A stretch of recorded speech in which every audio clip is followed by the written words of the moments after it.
Welcome to the Weights and Plates podcast. I'm Robert Santana. I am your host, along with Trent Jones, my co-host. Howdy, folks. Today we are going to talk about maintenance and snacking because I think they kind of fall into the same category. I really want to hit this topic of snacking, and because I think it's problematic whether you're gaining, losing, or maintaining for different reasons, but especially when you're trying to maintain the hard work that you put in after having lost weight. Okay, interesting. So just to set some context for you people in the far distant future, as Rip would say, it's Thanksgiving. Well, I guess Thanksgiving just happened yesterday, so happy Thanksgiving to all of our American listeners. Hope you had a good one. Like Robert said in the last episode, this is one of those once-a-year things, so I hope you went ham and ate as much as you wanted and stuffed yourself silly. Now it's time to get back to some normal routine, and then we can do it again on Christmas. Yeah. So let's get started. So one of the things that I run into a lot when I'm working with people, especially clients that have families, is the issue of the pantry, as I call it. Snacking tends to be probably a modern day phenomena. You know, historically, you probably didn't have access to food all throughout the day, everywhere you went. It was limited to places that offered food, whether it was a market, or if you were hunting, if you were living out in the country, or other various settings, right? You had to go to specific places to get food. You didn't have, candy dishes and, pantries full of, bags of chips and candy and all other sorts of, Little Debbie's snacks. All Little Debbie's. I liked Little Debbie's better than Hostess, but there's a Little Debbie's store down the street. I haven't been. Is there really? Can you take a picture of that? There is a store. Yeah, I maybe I should go in, but I don't know. I don't want to break open that box. Could be dangerous. When I was in college, I had a friend of mine tell me that Hostess was the highbrow junk food, the highbrow pastry, and Little Debbie was the ghetto one. And I laughed at this because to me it looked interchangeable, but I just like those oatmeal cream pies, and I got hooked on the fudge rounds later, but I don't eat any of it now, except when I'm road tripping through Illinois, because it's what I used to eat when I would do the 4-hour drive back to school. Yeah. I like to think of Little Debbie's as the people's snack food. Snack food for the people. Yeah, I would agree with that. Yeah, but gosh, the all the Little Debbie's stuff is like our millionaire turtles that we keep talking about. The food is super calorie dense, loaded with fat, loaded with oils, loaded with sugar, and you eat one stupid little oatmeal cream pie, and it's got to be at least 250 I think calories. It's like 300 calories, yeah. And then now they have the bigger ones, the XLs, I think. Well, they had those 10 years ago, too. Of course. They had those 10 years ago. When I was, I drove up to Chicago from Arizona. That was a fun drive. And once I got down into central Illinois, started getting nostalgic. So, I had to buy one out of principle at, the Road Ranger over off 55 and 136, for those of you Illinoisans listening. I used to stop there on the way to WIU and fuel up and pick up some Little Debbie. Sometimes I'd drive all the way to Havana, which was past that on the 2-lane road. But all they had was the XLs. I couldn't even get the regular size. I'm like, what in the hell? But back then you had the option, at least, 10 years ago. Now they only have the XL. So I just looked this up on, this is from HEB. This is their nutrition facts on this. HEB has the best tortillas. Go on. We'll go back to that. They do. Yes. Yeah, they are fantastic. Also probably a snack food, unfortunately. But nobody's eating one and stopping. No. But they list the nutrition facts that the serving size for an oatmeal cream pie, this is a regular one, is per 1/3 cookie. So there's 12 in a box, but technically there's 36 servings, you see. So it makes it look not so bad. It's like, there's only 110 calories, but that's per 1/3 of I was pretty close. So 330 calories. There you go. Crazy. But yeah, so obviously this stuff is it's calorie packed. It's probably, if you're trying to lose weight, this is the kind of stuff that can easily undo the progress that you've made. But yeah, let's talk about this phenomenon of snacking some more. And I think most people listening, to us, and probably most people in the world, or definitely in this country, know this. Junk food has been labeled junk food for at least 30 years, possibly longer. When I talk, I don't think people understand the calorie thing, though, or at least they don't bother to look. Like, I think most people know that if you go pound a Big Mac and you supersize everything, that's a calorie bomb. But I don't think a lot of people think, oh, I just had one oatmeal cream pie. How bad could it be? And it's like, well, actually, that's, maybe if you eat 2,000 calories a day, you're well over 10% of your diet, of your calorie. You're probably right on that. I think most people look at this stuff and they're like, "Oh yeah, that can get me fat," But if I just have one, that I can see, I could see somebody arriving at that line of reasoning, because it's kind of a small piece of food that's packed very densely with calories. So it's not always those obvious quote unquote junk foods that are the problem. The thing I most often hear, I'm just going to, put it out there and get on with it. The thing I most often hear is I'll get clients, right? They're wanting to lose weight. And, this is probably part of a broader topic that we can cover in another podcast, but they want to lose weight. And, they'll sit there and say, I'll get a check-in. They'll say, well, I did pretty good this week, but then, I just started getting into the candy, or I started, eating a bunch of goldfish, or, Little Debbie pies or whatever. And then they'll say, but I have to have that in my house for the kids. And, I'm sitting there and I'm like, okay, there's a couple problems there's an obvious problem here that your food environment is not conducive to your goals, number one. But number two, I'm having a problem as a coach, because I sit there and I think to myself, well, there's two problems here. Number one, I am not a parent. So I'm not entitled to opinions on those matters, very limited. And number two, people get very sensitive when you sit there and criticize how they're handling their kids. I'm not necessarily trying to tell a mother or a father, because I get it from men too, how to raise their kids. But what I will say is that if you think this is bad for you, then why are you feeding it to your children? Right. That's a fair question that anybody could ask, right? And I'd like to elaborate on this, because while I'm not entitled to an opinion on parenting, I was somebody's child at one point. And I did have parents, and I was raised around food because we all need it to survive. And I will speak on that.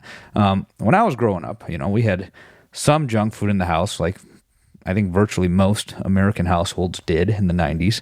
Probably now, too. There's probably some item in most households that is probably not that good for you, except in, certain areas it's probably less popular. But in general, you can find something in everybody's house, that's, not quote unquote healthy, And, the things that I remember having, we'd have, I think at one point what were those pizza flavored chips in the 90s? Do you remember? Like, talking about like Doritos?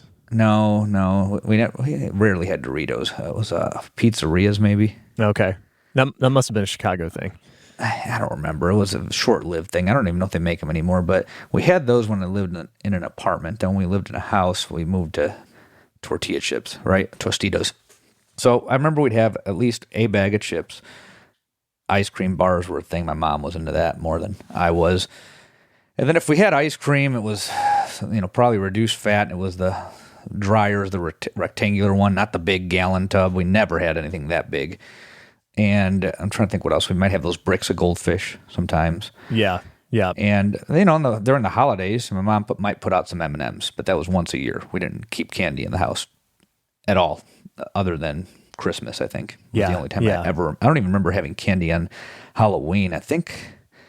it's funny. I don't remember many trick-or-treaters. We lived in an unincorporated area, but we were in the middle of a bunch of subdivisions, so we must have had them, but she just didn't buy a lot of candy.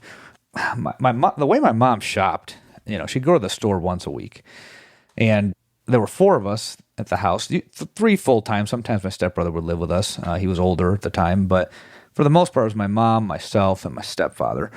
And if she bought a bag of chips, that meant a bag of chips for three people. And this was the big bag of Tostitos, Yeah. I think they might be much bigger now. I don't know. I don't buy that stuff. But it was the large bag. and it was split among 3 people. Then you had a jar of salsa, maybe 2, that again was split among 3 people that all ate it. Right. Same with the ice cream, same with the strawberry bars, same with the goldfish. The goldfish, was even less to go around for 3 people, right? Tiny, So you kind of get where I'm going with this. So you intuitively, you're going to feel bad if you clean that out yourself. So none of us would ever clean it out before somebody else got into it, right? So we were literally splitting it apart. It wasn't like she bought this and then I wiped it out myself, or she wiped it out herself, or my stepdad wiped it out himself. We pretty much kind of went equally. I don't recall it being unevenly distributed. Yeah. And as a result, you kind of had this sense of, well, I got to manage my food budget because I only got so much, and there's other people that want to eat it, and you're, you want to be considerate, Right. So you try to leave some, right? However, as a dietitian working in this field, especially with the use of videos and images now, you can, see people's kitchens and whatnot. And also being around a variety of different people in my life, I've learned that this is not the case in every household. Right. Right. And what I typically see from a lot of diet coaching clients, especially those with families, is a pantry full of like multiple of these items, So I might see 5 giant bags of, tortilla chips, and 6 jars of salsa, and 2 gallons of ice cream, and, candy, bags and bags and bags of candy, with the fun size in there, the big plastic bags full of individual fun size candies. Yeah. And you have enough in there to survive like probably 3 apocalypses if you did it by calorie, Yeah. So, and then they hire me to lose weight, and they know they can't regulate their intake of these things. They know they can't just have one. And, I'll elaborate on, reasons I believe that's the case, but they know they can't just have one, and yet it's there, right? And the excuse that I get all the time, probably more than any other excuse, is, oh, but I need to have it there for my kids. And I'm sitting there and I'm like, you're coming to me because you think you're overweight and you want to lose weight. This is good. You're taking a step, right? But you want to keep your food environment toxic so that your kids have access to the things that arguably got you here. Right. So instead of singling anybody out, I'm just giving my general opinion. Yeah. I'm going to get fired this week. It's interesting to me because I always think about, when I think about these things, I'm like you, right? I'm not a parent. Mm-hmm. I don't have an opinion. Well, I do have an opinion on this, but I fully admit that I don't have any personal experience, and that my views on this may very well change. Okay. So there you go. Having said that, yeah, what makes having snack food, junk food, let's call it what it is, junk food, available to your kids so important? Now, I know a lot of parents struggle with kids, just eating food in general. And yeah, I can imagine, right? I don't have any personal experience, but I can imagine that is a big struggle in a lot of households, is just getting your kids to eat their dinner, eat their meals. And I know a lot of parents struggle with the fact that, a kid turns their nose up to the food on the table at dinner, and then before bedtime, they're crying and they're throwing a tantrum because they're starving. They're hungry because they didn't eat any food for dinner. Okay, so first of all, just on its face, like when we lay it out like that, like, so giving them a Little Debbie's snack is the answer, or some candy because they didn't eat dinner? That's a hard one for me to swallow. I don't follow the logic there. And it kind of sounds to me like it's the same thing where you're like, well, kid wants attention. I don't want to give attention, or I feel like I can't right now because I have other obligations. I'll sit them down in front of a screen, or I'll give them some distraction that does not require my attention. It seems to be like the diet equivalent of that. Okay, now I know parents are yelling at me in their heads right now. That's okay. Oh yeah, that's okay, right? Yeah. Like I said, I may fully change my position on this, but I always wonder this when I think about these issues, right? In the abstract, because I don't have the practical in front of me yet. Did kids 150 years ago deal with this problem? I'm sure that kids like were fussy eaters 150 years ago, or 250 years ago, or 2,000 years ago, right? I think there's some psychological kind of war games going on between child and parent. The child, that's one of the very few things young children can actually control in their lives, is whether or not they eat the food. And so if they want to, if they want to establish some boundaries with their parent, that's one way they can do it. Like, no, I'm not going to eat it. What are you going to do? But I also I kind of wonder. I don't think kids 250 years ago, if that the solution was, well, it's just, here's a bunch of snack food laying around and you just eat that just to eat something. Maybe I'm wrong. I don't know. What do you think? I don't know. I think back then they probably just wouldn't eat, and that was the end of it. Eventually they'd eat. Yeah, so hungry enough. I want to be sure not to turn this into a parenting episode, because I like pissing people off. I don't want to do it unnecessarily today. It's right. We just had a holiday, but what I will say is what I do have experience with is I raised a small puppy from age 6 weeks, and now she's 26 months, so she's a little bit over 2. And, she's a picky eater. I got lucky with this one, man. And, it drove me nuts in the beginning because, first I'm like, well, these animals didn't evolve to eat kibble. I'm going to just feed her raw food. So I did, and then that, worked out well until she got used to the raw food. Then she just, started becoming a picky eater. She wouldn't eat the food. She'd just turn her nose to the freaking bowl and walk away.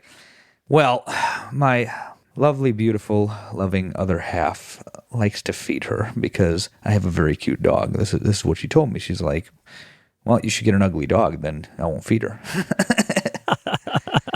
So, I have a very cute dog that's also a very picky eater. So when she starts getting treats for absolutely no work, then she'll get her meal and just ignore it, and walk away. Yeah. So, I have a dog trainer who, cracks the whip, so to speak. He's a great dog trainer, Phoenix Dog Training LLC, for anybody in the area.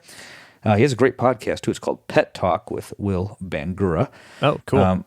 So I want to plug him because I learned a lot about dog training. And, I've had to compromise on some things. But with the food, he just kept telling me, he's like, calm your shit, because I was losing my shit at the time. He's like, leave the bowl out for 10 minutes. If she doesn't eat it, you put it away. She will eventually get hungry. He told me he had a stubborn dog that once took a week to eat what he needed her to eat. And then eventually the dog ate it. So I had to do this for 5 days. And, I'm a perfection. I'm a bit of not a huge perfectionist. Definitely not by any measure, but I'm a problem solver, right? That's probably the better word for it, not perfectionist. I'm a problem solver. And I want this problem solved. And every day I'm waking up in the morning, putting out this food that's expensive. The dog's sniffing it, walking away at dinner. And she did this for 5 days, Trent. Finally, the dog ate on the weekend. And then, she started eating every day. No problem, what I put out there. And then I, left her with my beautiful, loving other half. She got treats, came home, started not eating her meals again. She will hold out for better food. So, basically where we've arrived now is if she's going to get a treat, it has to be in the context of work so that she connects the savory, delicious food with her having to do something that's hard, And that seemed to work. She eats most of her meals now, and, we keep her real active too, so that drives her appetite. But the whole point is, I basically had to remove all treats from her diet and basically give her foods at the time that she's supposed to eat, which is probably how we lived for many centuries, before mass food production was available. Yeah. And if she doesn't eat in the morning, then she has to wait 12 hours for her next meal, Now, everything I've read said you feed the dog twice a day. I started at 3, and then my trainer told me twice, and I read twice, and it seems to work fine. Yeah, that's what we do. Rip prefers on-demand feeding. I don't like that. He's like, just leave some kibble out so she can eat it whenever she wants. Rip also has a 140-pound dog. Yeah, exactly. That dog eats more calories than I do every day. That's 2 of mine. Mine's 60 to 70 pounds right now. But twice a day, and if she walks away, like I made the mistake in the beginning. I'd leave it out, then she wouldn't eat it. I'd put it away. Then she starts sniffing that area. I'd put it out, and then she wouldn't eat it again. So now if she sniffs that area, I'm like, tough shit, honey. You got to wait till 5 p.m. now, or 7 p.m. or whenever feed her in the evening. And then she eventually eats. That's the point.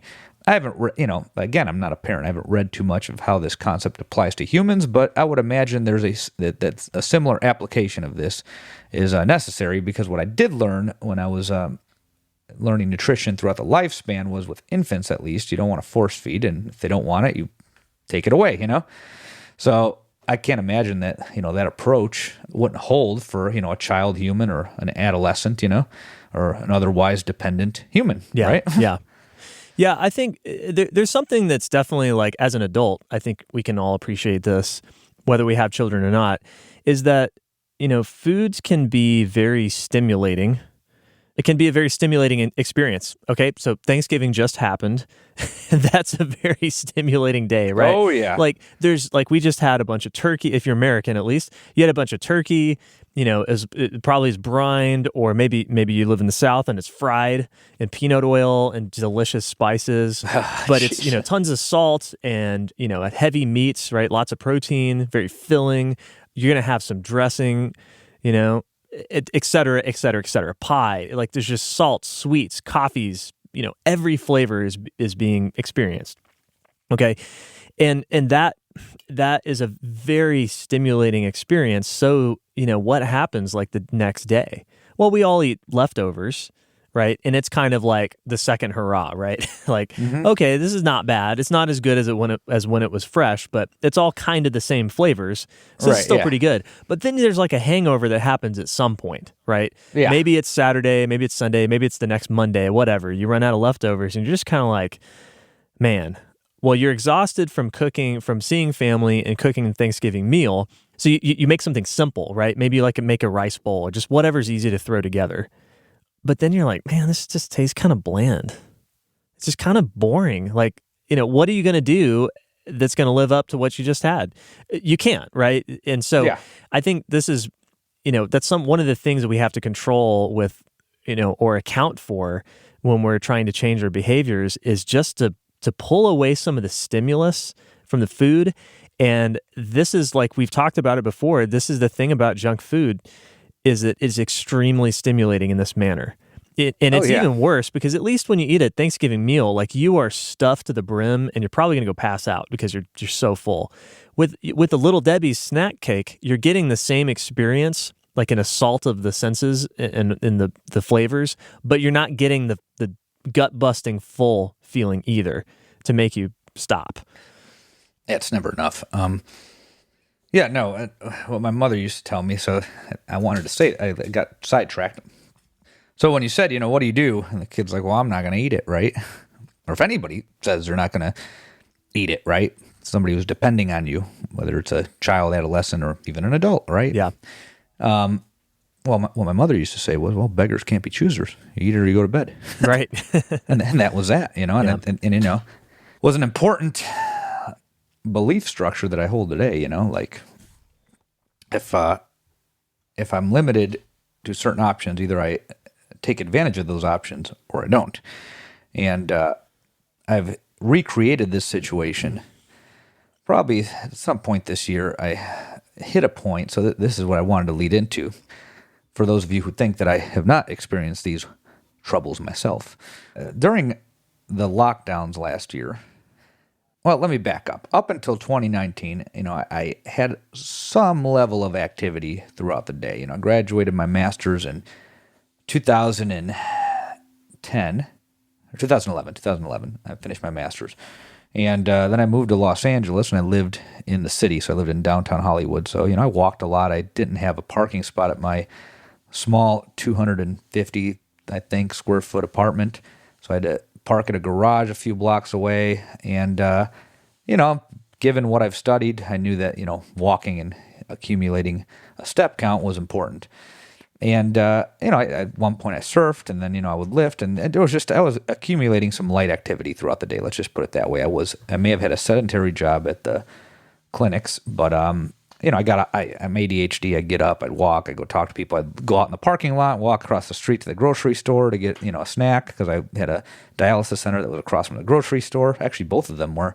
I think I actually know that I would do that. I just haven't really thought about this till recently, but every facility I worked at, I think with the exception of one, that I was only at for 4 hours, twice a month, I was always close to some sort of a store that I can walk to. Mm-hmm. And that's what I do. So, at the dialysis center, I go to Smart and Final. The other dialysis center, they had a Ralph's, which is a Kroger store in L.A. At the nursing homes I was at, one of them was down the street from, I believe, a gas station and a mall. And I'd walk to the gas station for just a soda, And then the other one was had a Smart and Final behind it, the other nursing home I was at. So, I would always go for walks, and then I always charted standing up. When I would do my documentation, then I'd walk to the patient rooms, walk back to the nurse's station. I didn't spend a lot of time sitting. Then I moved here, and I started my PhD, so I was on campus, which is kind of an urban environment. A lot of walking. You got to walk between buildings and whatnot. So my lifestyle didn't really change there. And in the beginning, I lived near the campus. I would walk to class. And then when I moved, lived in Old Town Scottsdale, same thing. So I just had a lot of walking built into my lifestyle. And people would laugh when they'd visit me, because now back to the main topic of the podcast, this is all kind of tied together. They visit me and they say, there's no food in your house, And I'd be like, well, there's food, you just have to prepare it, Yeah, right.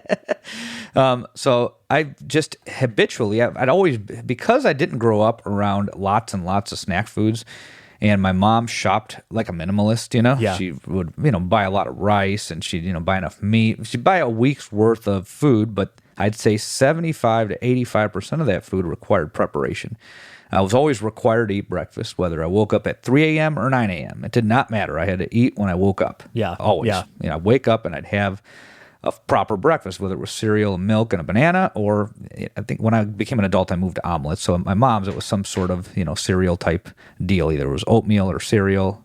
There was always a dairy, and there was always a fruit. So I had to work with my stepdad. We had to wake up at 3:30 in the morning. I'd still have to eat my breakfast before we went out, Yeah. He'd give me a coffee, and then he'd give me a coffee too for the road. But so as a result, I got into this habit from a very young age of waking up extra early, because I knew I had to eat first, so that, and I didn't even think of it that way. It was built in. When I was a swimmer, I had to get in the water by 6 a.m. I was up at 4:30 so I could shower and eat breakfast. Made no sense. I'm about to get chlorinated, but you shower when you wake up. One Right. of those habit Yeah. things, right? Yeah. So, these are little things like that kind of followed me, right? So I would always wake up an hour and a half before I had to actually be wherever I had to be, because I had to work in that 20 minutes for breakfast, right? And to this day, I still do that.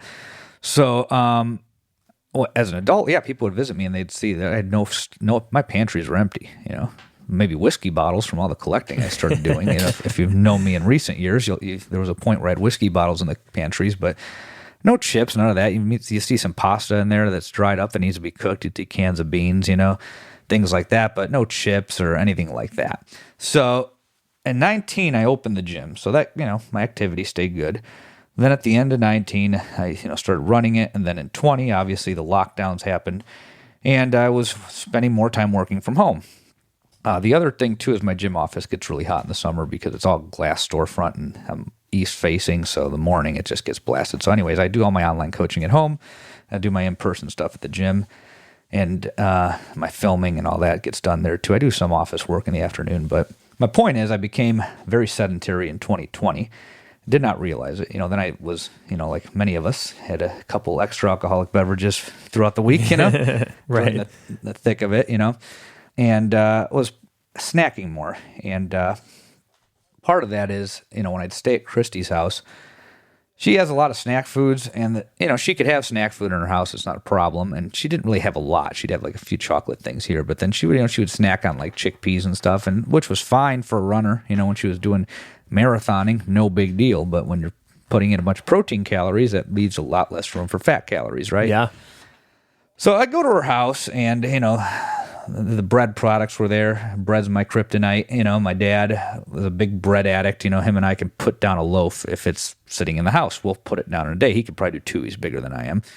So I've never kept bread in my house for that reason. Bread is my kryptonite. If I get a loaf of bread, fresh bread, I will eat all of it. Even, bagels are the same thing. I just don't do well with bread. It's like air. It's just you're never satisfied. And I'll go into the reason why I think that is, because cereal has the same effect. Most cereals are like this. Pasta has the same effect. What do they all have in common? They're all flour products. Now, before you think I'm going to go into this anti-gluten rant, I'm not, because, I think that doesn't apply to everybody. But what is more, what is more of the plausible reason that grain products are problematic for people is that they are made from flour, and flour is ground. Therefore, the fiber is ground. Therefore, you're not attracting as much water and forming as much gel as you would if you're eating something that's not ground, like oats or like berries or things like that. We've all experienced this. You can keep eating bread. You can keep eating cereal. It's never satisfying, right?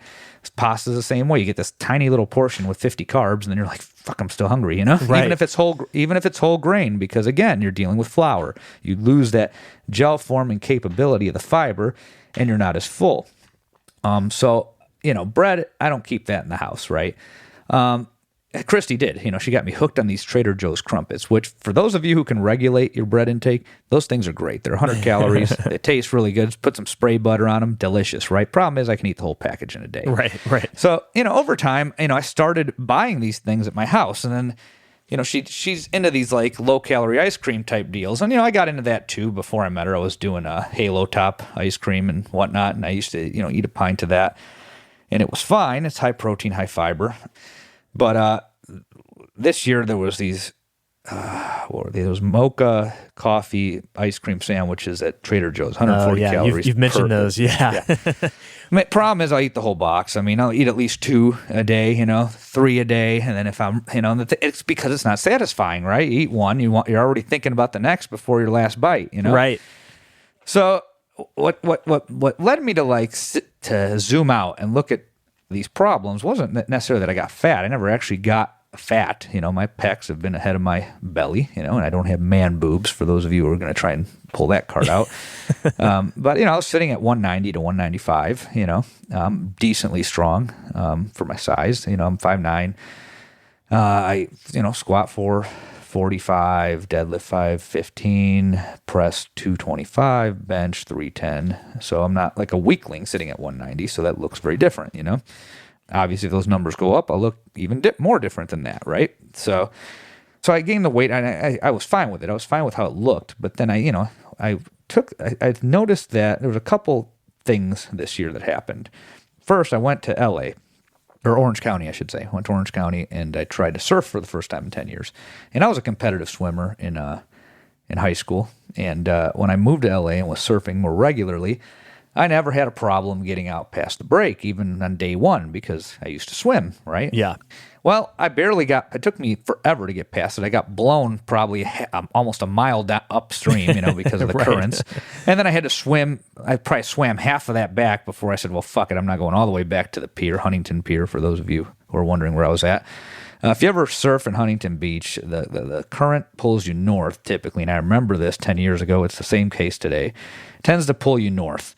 By the time you get past the break, unless you're a very gifted surfer, obviously, but if you're mediocre or below average, by the time you get past the break, you're probably going to be half mile upstream, north. Then you got to swim back towards the pier, which, I used to do in the past, and I'd muscle through it. Well, this time, the cardio of it was just killing me. And I finally got back there, I couldn't catch shit. And then when I tried to do it again, it was a big swim workout. I never actually got past the break again, which, I'm like, okay, I'm almost 30 pounds heavier than I was when I used to do this. I was probably $167, I'm about $193 now, so I'm like about 25 pounds heavier. So I'm like, okay, I got to factor that in. But, there's fat surfers, so I'm like, I don't know that I buy that, Yeah.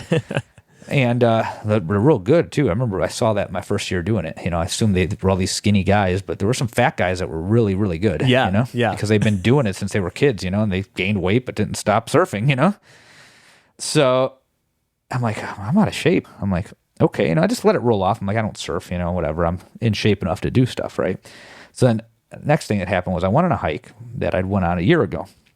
And it was significantly harder, but I powered through it. And it was 105 degrees, so that also added difficulty to it. I powered through the thing with the dog. I was doing it with my dog. I had to, keep pouring water on her head so she didn't dehydrate and keep giving her water, but we got through it. And, I took note of the fact that it was pretty fucking hard to muscle through that. But then, I let that roll off too. Then the straw that broke the camel's back for me was I went on that same exact hike now that it had cooled down. So this was around September, October time. Yeah. And I had to stop, because this is, for those of you who are local, I'm talking about Tom's Thumb and McDowell Mountain Regional. And I call it like an ice cream swirl because you're just going up and around, you're going around and around and around and around, right, up, right. up a mountain, right? And you do that twice before it just becomes more intermittent.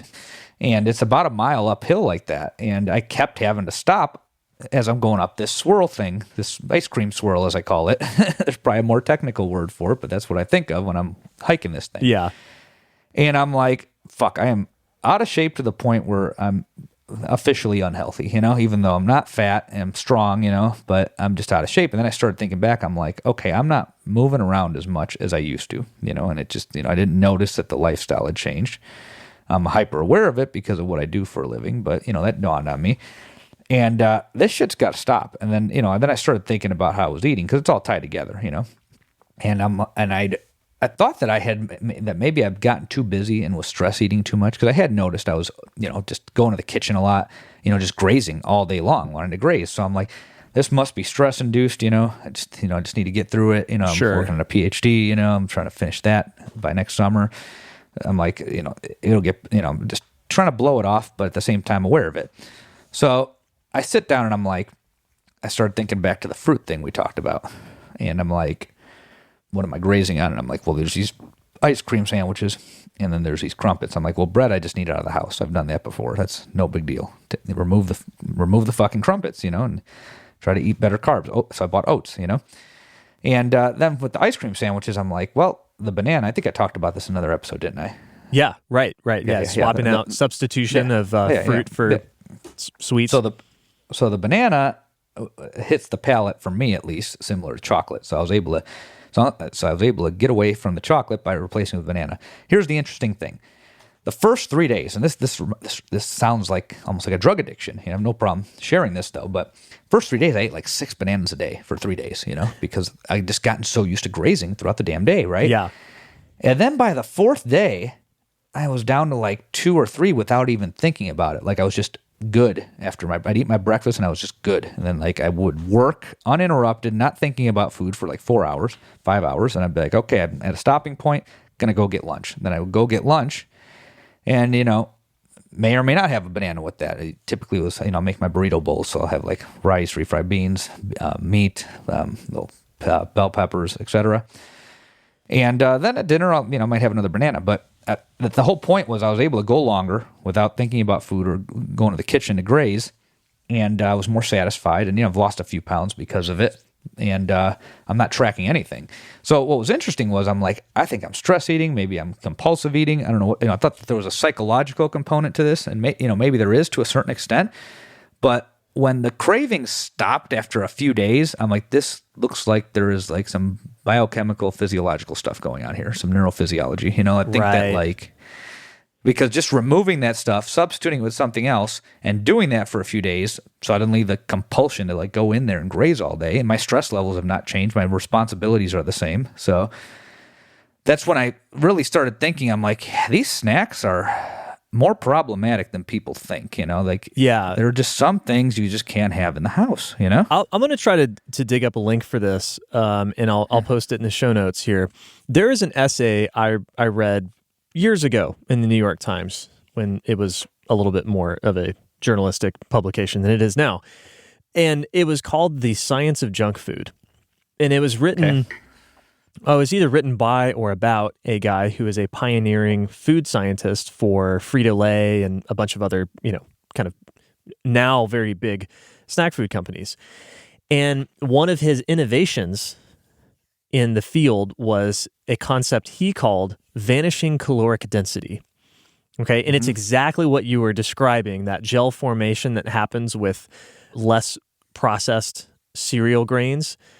Basically removing that by processing the grain further creates... You still get the fiber and you still get the benefits of it, but it doesn't give you that satiety. It doesn't give you satiety. But here's the thing that I thought was so interesting about it, right? He was talking about this concept with a chip of some kind that he worked on. And I immediately thought of wheat thins for me, right? Wheat thins, you take a bite, it's got this great crunch to it. It's got a little bit of salt on top, so you get that salt hit right off the bat. And then you chew it about 4 times, and then it just dissolves into nothing, and it goes down. which makes it extremely easy to eat more and more and more because there's, unlike a whole there you wheat go. cracker, right, that you sit there and you chew on for like, 2 minutes before you can swallow the thing.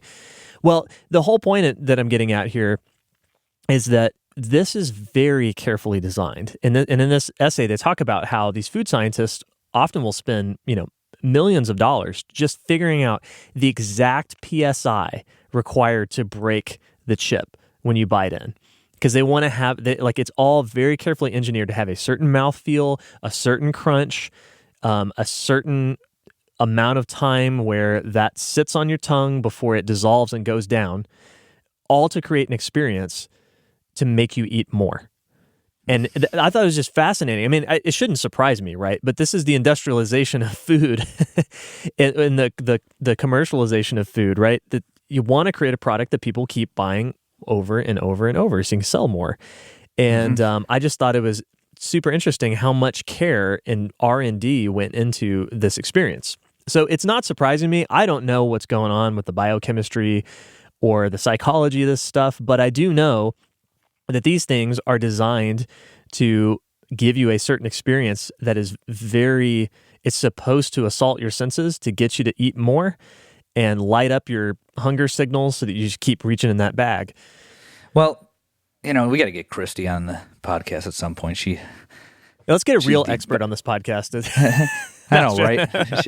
She's the biochemist, food science person. She's into that stuff more than I am. I understand it enough to, teach it and write about it, but she nerds out on it. Sure. And one of the things that she taught me that makes sense, we were talking about, when I first met her, I brought up how, I want something sweet after I eat something salty, right? Yes. It's a very common thing.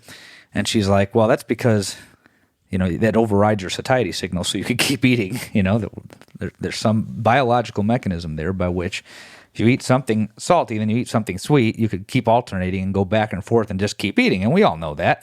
Just think about it from a practical standpoint. You eat a salty meal, then you eat a dessert, you could probably keep going, Yeah. And and what people don't realize is most things have both. So like bread, has a lot of carbs, and they're complex carbs, polysaccharides, which means they have these big branches of glucose in them. Then it's also high in salt. So of course you could just keep eating it. And there's typically no fiber in white bread, but even the whole grain breads, I've run into this. I had a friend say, well, some of them I don't feel that way. And I'm like, well, every type of grain product that I've tried, I can keep eating, Yeah, sure, for probably a combination of those three reasons. There's another mechanism there. So thirst, right? I don't know if you've heard it. I think some people have probably heard this. Sometimes hunger is just masked as thirst, right? You're actually thirsty, but then you eat to satisfy your thirst, and you end up eating more. So if you think about what's going to trigger thirst, sugar and salt are going to trigger thirst because sodium and glucose draw in water. Interesting. Yeah. So you store glycogen at a 3-to-1 ratio of water to glucose. Yeah. That's I hadn't thought about that, but yeah, it totally makes sense. Yeah. So if you kind of look at some of the popular junk foods, you're going to see sodium, you're going to see sugar.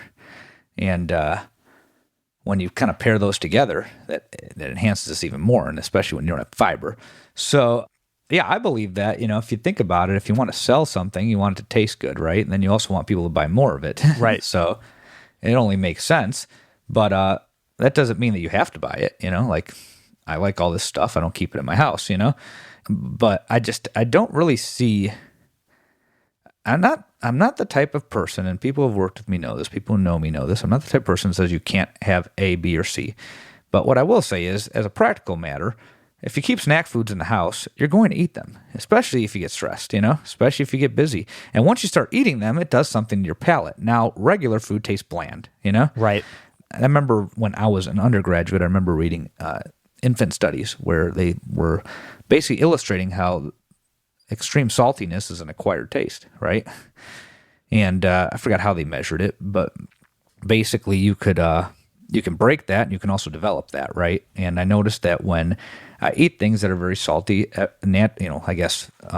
single ingredient foods, for lack of a better word, tend to taste more bland, right? Yes. Yeah. And this is the other thing. I remember when I was cutting weight 6 years ago, and Mike Israetel posted up that you should probably stay away from tasty foods while you're cutting. And I was into the IFYM back then, and I'm like, no, you should be, if it fits, you should be able to work. And then he's just like, well, as a practical matter, the likelihood of you sticking to that, of you balancing those macros and not going over when you're deprived and hungry is very low, right? So as a practical matter, yeah, you want to stay away from extremely flavorful foods when you're trying to cut weight. That's just practical solution.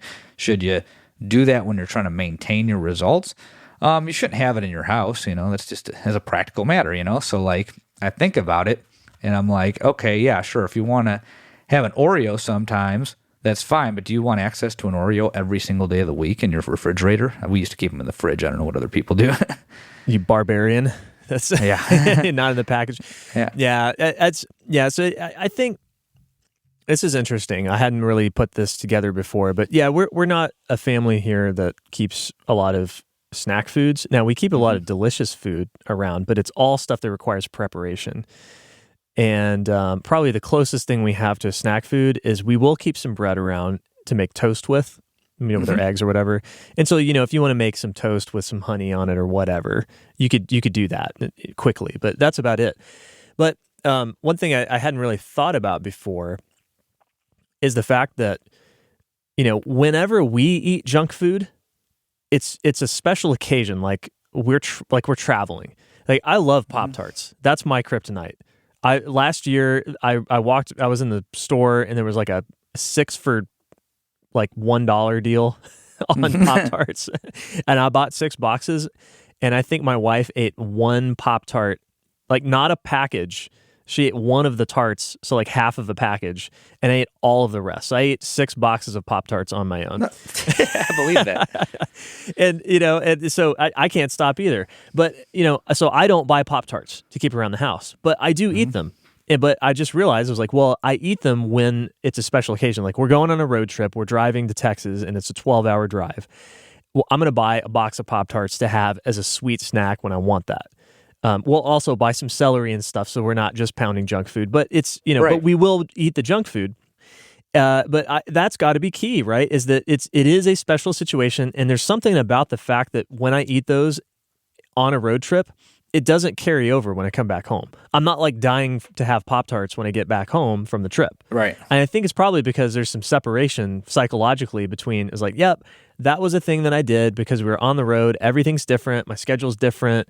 It wasn't a part of normal routine. So I get home and I'm not craving it anymore.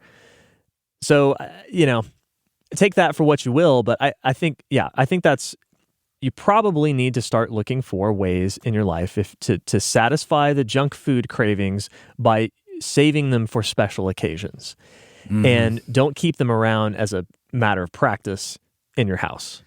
And that might be a process, Yeah. So like I had a client recently I had to talk to about this, and the way I explained it was, I'm like, well, here's what I do, here's what you're doing. You probably need to be somewhere in the middle, because, I brought up the reality. I'm like, okay, I was, brought up a certain way that favored me probably doing what I do for a living, right? Right. Yes. Yeah. And I can't really contextualize what I do to somebody else that doesn't have those backgrounds, Sure. or those experiences. So I'm not saying that what I do is perfect and ideal. I'm saying that it works and it's easy for me. It's just normal for me to not keep that stuff in the house. I had to talk to Christy about it. I'm like, she puts certain things away when I'm there, and I don't even notice, it's not a thing. But it's like, because the argument, the pushback I got from one guy was, well, you run into stuff everywhere. And I'm like, well, that's true. You run into crap everywhere, but you don't want it like right at your bedside, I mean, right. Don't make it accessible. That's all I'm saying, yes, you're going to have that stuff, like you just said, road trip, et cetera.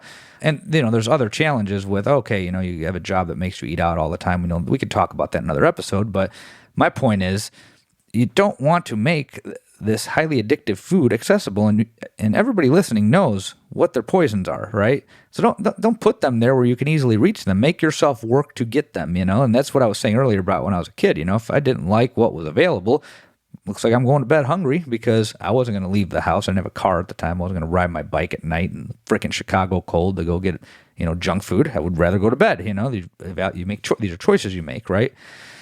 And yeah, and I think you can extend that practice to the grocery store. Stop going to places that are loaded with candy. Now I get it. There's a candy aisle at the grocery store that's that's chock full of it. Okay, but don't go down the aisle. Start there. Maybe go to it if you have a choice, right? And I get not everybody has a choice, right? This is very location dependent, but if you have a choice, go to the farmer's market. Buy some food there. Doesn't have to be everything. Buy a little bit of food there, right? Because chances are everything you're going to get at the farmer's market is a single ingredient food. Right.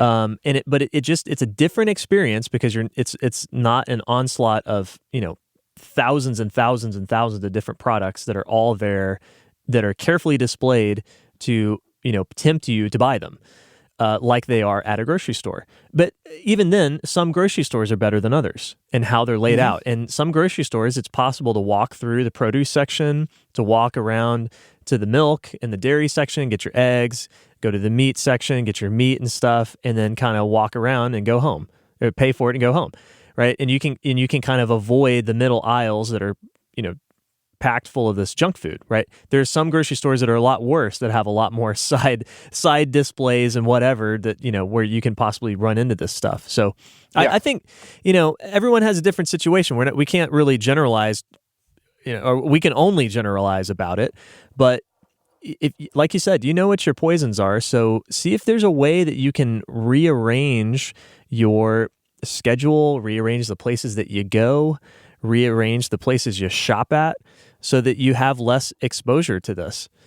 Oh, yeah. Yeah, no, absolutely. And, back to the beginning of the podcast, when you have other members of your household that eat differently than you do, that's something that you're probably going to have to address. And I'm just saying this is also a practical matter.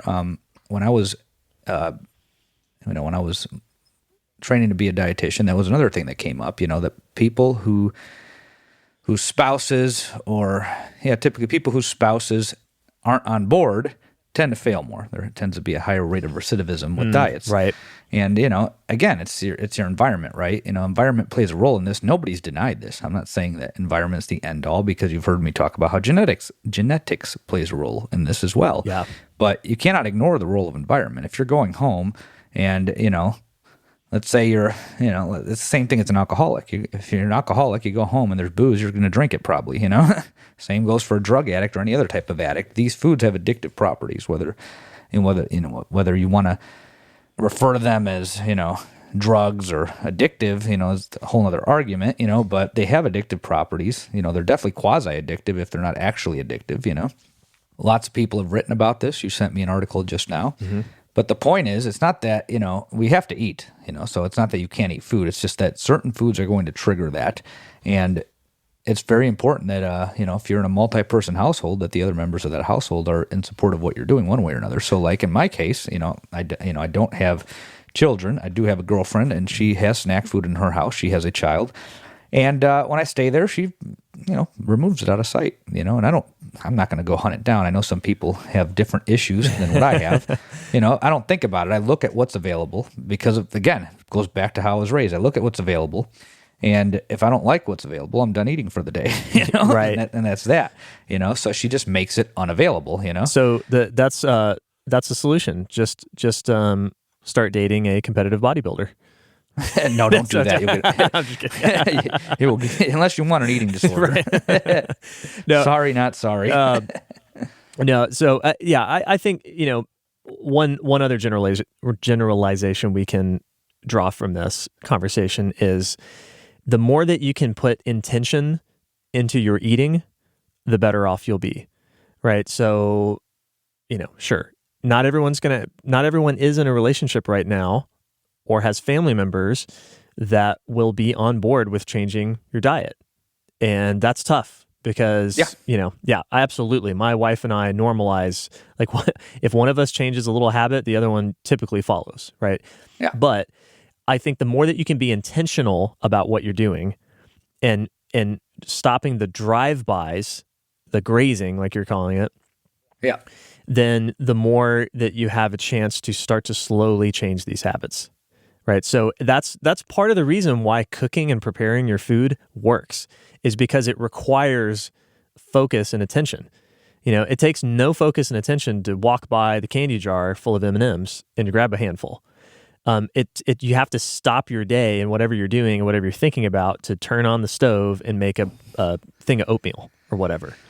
Yeah, right? Or even to make some toast, right? You got to stop and kind of get all the things prepared and figure out what you're going to put on it. It takes some intention. Clean up the crumbs. Yeah, that's right. So it takes an amount of attention and intention to figure out what you're going to do. So I think that's probably a good takeaway in this episode is the more intention you can bring to the way that you eat, probably the more successful you're going to be.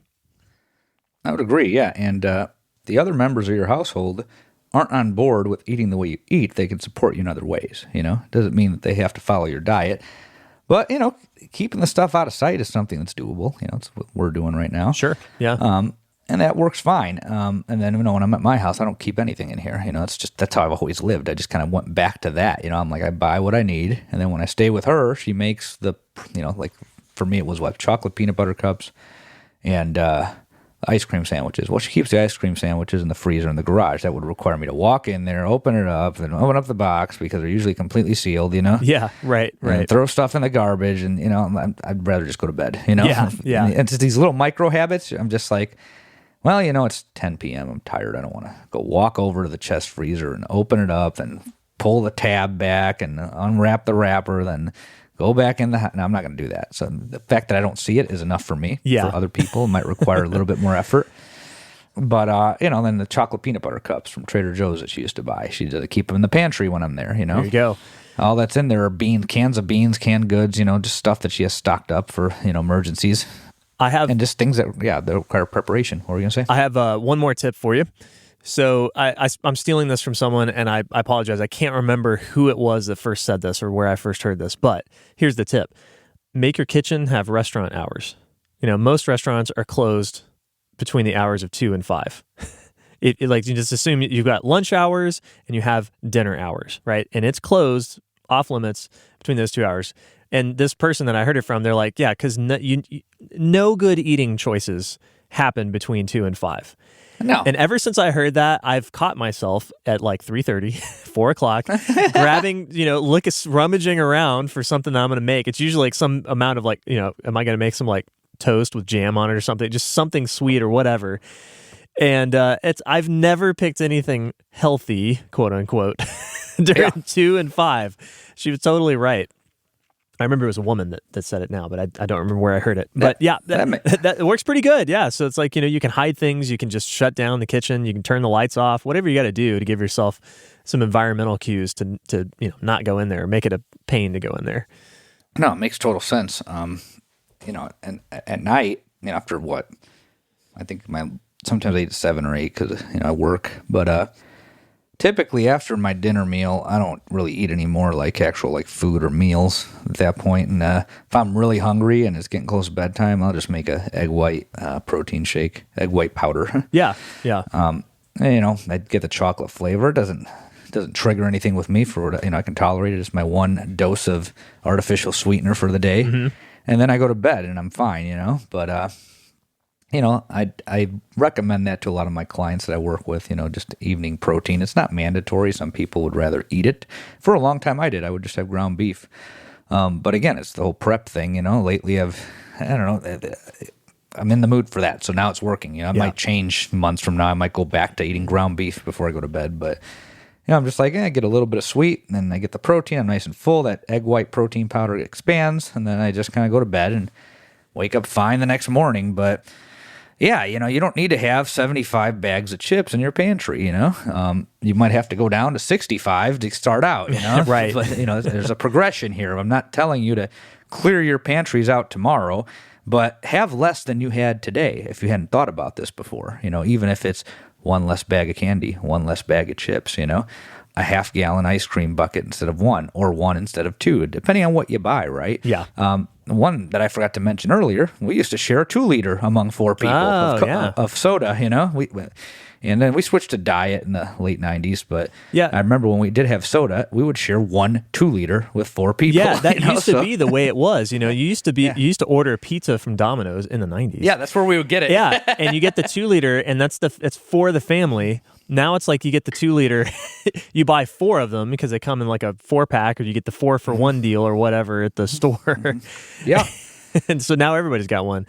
Yeah, it's crazy. I would be very curious to know each decade how much junk food was available in stores, because I feel like in my lifetime, I'm only 33, so I haven't been around that long, but I feel like in my lifetime, it's been a slow creep upwards in the amount and availability of food and candy. I don't know if this was the case 25 years ago, but I don't remember Home Depot and Lowe's having, tons of candy and sodas in the I don't aisles think when they I was a did. little kid. But they have it now in this freaking Home Depot. Like, you're not thinking about food when you go in there, but yeah. At least they have beef jerky because these workers can benefit from that. Yeah, The that's salt, true. Yeah. the sodium, especially here in Arizona, it gets hot. That's the high sodium, the high protein, and then they have liquids available so they can rehydrate and get the protein in. So I do like that they have beef jerky. I think it serves Yeah. a purpose, Sure. especially in a very hot environment here. Yeah. So they have options, but yeah, I mean, what do you need? I could see why you would have some items in a place like that. You have a lot of day laborers that are going in there, Oh, And sure. they probably, And I'd rather them grab a couple bags of beef jerky and a water or a diet soda than go to McDonald's, or Carl's Jr. right. Yeah, absolutely. But, by the same token, there's also a lot of parents that have small children that go in there for a thing here or there, and Yeah. they're standing in the by the cashier waiting to check out, and then of course, like the little kids just 14 different candy bars in front of him, and then like there's another opportunity to throw a tantrum over getting a candy bar or not getting one. So yeah, it's crazy how prevalent all this stuff is.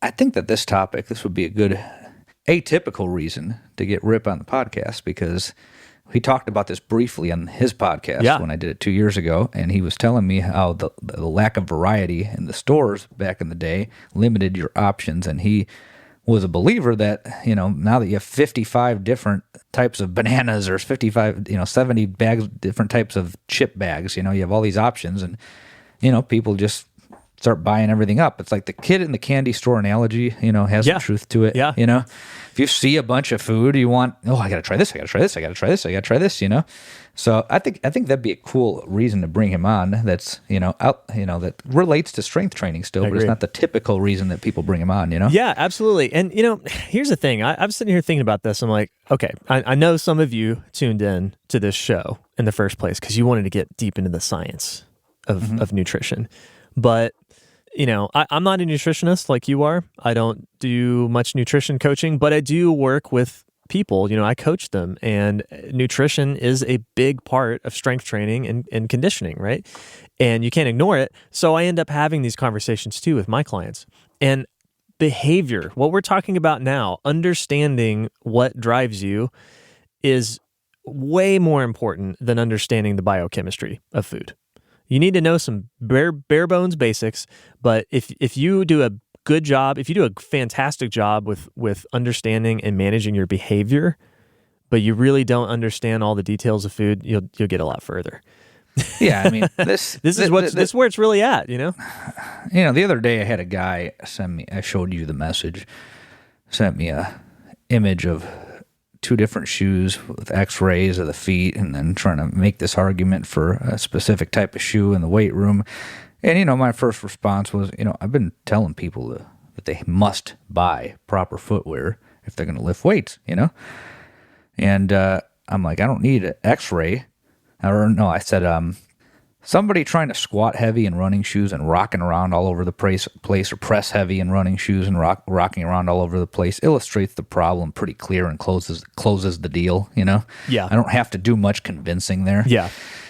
But he's like, well, I like the x-rays. And then I'm like, well, when my pipes are, my toilet pipes are spewing shit out, I don't really need a diagram of fluid mechanics for my plumber to fix Right. it. I just want him to fucking fix it, right? Yeah. Yeah. So it's the kind of same thing here. I feel like people want to think about food more than they want to figure out how to eat it. That's right. Yeah. Oh, absolutely. Because it's a way to avoid actually thinking and changing your behaviors, which is hard. This stuff is hard. We talk about it as if we got it all figured out. We don't have it all figured out. I just told you I got deconditioned and gained excess body fat in the last 2 years. Yeah, it happens to us all. So it's a constant, battle. But at the same time, like if you understand your behaviors and you understand the behaviors of others, you have a better chance of actually making some positive change in your life. So I want to close out here because we're getting to that time. I want to close out here with a thought. Okay, we just had Thanksgiving. Whenever you listen to this, you probably is going to be the week after Thanksgiving. We've got a few weeks and then Christmas is coming. And then and then a week after that, and now we're into the new year. We're into 2022. Mm-hmm. So when you're thinking about junk food and snack food, there's going to be a ton of it around you. Be intentional. Think about the shit that you actually like and that you actually care about. Myself, I freaking love pie. All right, I'm a pie man. I like 2 kinds of pie. You know what kinds those are? Let me think, man. Pecan? I like hot and cold pie. Right. So, okay. So that's the stuff that I actually look forward to, right? When this time of the season, right? I want pecan pie, I want chocolate pie, pumpkin pie, you name it, right? Yeah. That bowl of M&Ms that might be at someone's house that I go visit. It's not going to be at our house. I don't care about M&Ms.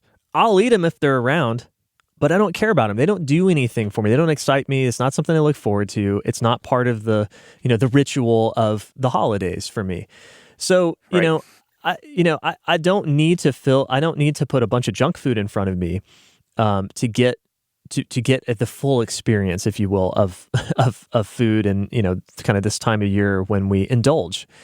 So think about that. Like, what are the things that actually bring you, I'm going to use that Marie Kondo term, what actually brings you joy? Right? Because there's probably some foods that you just don't give a shit about, but that you'll eat anyway if they just happen to be there, right? And there's some stuff that you really love, okay? Whatever your pie is for you. So, that's one small thing that you can do over the next few weeks so that you can enjoy the season, enjoy the holidays, enjoy this one time of year where you get to indulge, but you don't go overboard and, so you're kicking yourself in January, right? There is a middle path here. Right. All right. I think that's a pretty good stopping point. Yeah. So let's just close out here. By the way, I'm not deconditioned anymore. I've been hiking every day. So for those of you who are going to say Santana's fat and deconditioned, no, I've addressed the issue. Yeah. And it comes back fast, by the way, but that's for another podcast. Yeah. That'd be a good topic for the next one, conditioning. Yeah, we need to do that. Okay. We need to do that. Okay, so thank you for tuning in to the Weights and Plates podcast. You can find me at www.weightsandplates.com or on Instagram at _Robert_Santana or weights_and_plates. Excellent. You can find me at marmaladecream.com. You can email me, Trent at marmaladecream.com. If you have any questions, if you're interested in online coaching, I have a very few slots available, but I do offer online coaching. If you're interested in learning how to lift weights, get strong, get jacked, so you can eat a bunch of food over the holidays and then, out-angle all of your family members while you're at it. Excellent. Pretty fun. All right, we'll talk to you in a couple weeks.